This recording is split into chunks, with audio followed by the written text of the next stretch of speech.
ಇದೆಲ್ಲ ಒಣಗೋಗಿರೋದಾ ಹೇಗೆ? ಈ ಜೋಳ ಎಲ್ಲ ಒಣಗೋಗ್ಬಿಟ್ಟಿರೋದ ಇದು? ಇದೇನು ಯೂಸ್ ಮಾಡ್ತೀರಿ ನೀವು?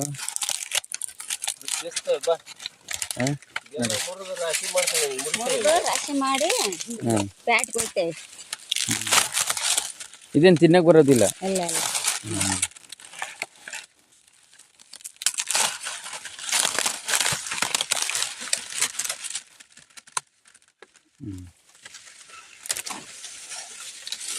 ಹಸಿ ಇದ್ರೆ ತಿನ್ಬೋದು.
ಸ್ನೇಹಿತರೆ ನಮಸ್ತೆ, ನಿಮ್ಮೆಲ್ಲರಿಗೂ ಶುಭ ದಿನ. ಈಗ ನಾನು ಒಂದು ಹೊಲಕ್ಕೆ ಬಂದಿದ್ದೀನಿ. ಇಲ್ಲಿ ನಮ್ಮ ಬೆಂಗಳೂರಲ್ಲಿ ಹೇಳ್ತೀವಿ ಮುಸ್ಕಿನ ಜೋಳ ಅಂತ, ಗೊತ್ತಾ? ನಾವೆಲ್ಲ ಸುಟ್ಕೊಂಡು ತಿಂತಾ ಇರ್ತೀವಲ್ಲ, ಈ ಬೆಂಕಿಯಲ್ಲಿ ಹಾಕ್ಕೊಂಡು, ಇದು ತಿನ್ನಂಗಿಲ್ಲ ಅಂತ ಹೇಳ್ತಾರೆ. ನಮಗೆ ಗೊತ್ತಿಲ್ಲ. ನಾನು ಅಲ್ಲಿ ತಿಂತಾಯಿದ್ದೆ, ನಾನು ಗದಗಲ್ಲಿ. ಇದು ಒಣಗೋಗ್ಬಿಟ್ಟಿದೆ ಅಂತ ಹೇಳ್ತಾರಪ್ಪ. ಈ ರೀತಿ ನಮ್ಮ ಬೆಂಗಳೂರಲ್ಲಿ ಇದ್ದಾಗ ಬಂದರೆ ತುಂಬ ಹೆಂಗಿರುತ್ತೆ, ಇಲ್ಲಿ ತುಂಬ ಚೆನ್ನಾಗಿ ತಂಪಾಗಿರುತ್ತೆ ನೋಡಿ. ತುಂಬ ನಾನು ಬಂದು ಒಂದು ದಿನ ಆಗಿದೆ.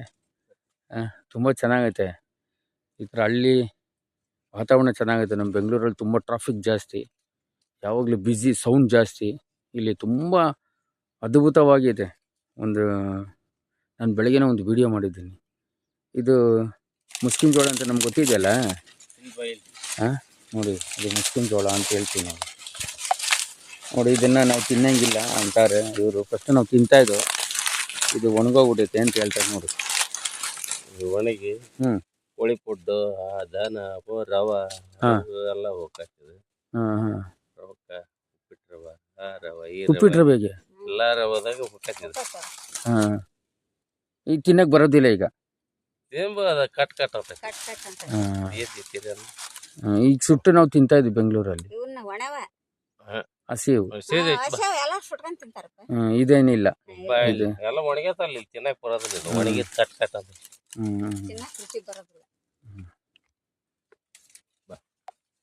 ನೋಡಿ, ನಮ್ಗೇನು ಗೊತ್ತಿದ್ರ ಬಗ್ಗೆ ನಮ್ಮ ಸಿಟಿ ಅವ್ರಿಗೆ. ಈಗ ಅವ್ರ ಹತ್ರ ಕೇಳಿದ್ರೆ ಹೇಳ್ತಾರೆ, ಅದು ಸುಟ್ಕೊಂಡು ತಿನ್ನೋದು ತುಂಬ ಹಸಿ ಇದ್ರೆ ತಿನ್ಬೋದು ಅಂತಾರೆ. ಈಗ ಒಣಗೋಗ್ಬಿಟ್ಟೈತೆ, ನಮ್ಗೇನು ತಿನ್ಬೋದು, ತಿನ್ನಕ್ಕೆ ಬರೋದಿಲ್ಲ ಅಂತಾರೆ. ನಾವು ತಿಂದಿಲ್ಲ ಅಲ್ಲ. ನೋಡಿ, ನಮ್ಮೂರಲ್ಲೆಲ್ಲ ಅದು ಹಸಿ ಇರುತ್ತಂತೆ, ಆ ಥರ ಇರುತ್ತೆ ನೋಡಿ. ತುಂಬ ಹಳ್ಳಿ ವಾತಾವರಣನೇ ಒಂಥರ ಚೆನ್ನಾಗಿರುತ್ತೆ. ಗಿಡ ಮರಗಳು ನಿಮಗೆ ತೋರಿಸ್ತಾ ಇದ್ದೀನಿ. ಈಗ ಗಿಡ ಮರಗಳೇ ತುಂಬ ಅದ್ಭುತವಾಗಿರುತ್ತೆ ಇಲ್ಲಿ. ನಮ್ಮ ಕಡೆ ಎಲ್ಲ ತುಂಬ ಟ್ರಾಫಿಕ್. ಬೆಳಗ್ಗೆಯಿಂದ ಸಂಜೆ ತನಕ ಹೊಗೆ ಕುಡಿದು ಸೌಂಡ್ಗಳು ಕೇಳಿ ತಲೆ ಕೆಟ್ಟಿರುತ್ತೆ. ಸ್ವಲ್ಪ ಈ ಕಡೆ ಹಳ್ಳಿ ಗ್ರಾಮದ ಕಡೆ ಬಂದರೆ ತುಂಬ ಅದ್ಭುತವಾಗಿರುತ್ತೆ ಸ್ನೇಹಿತರೆ.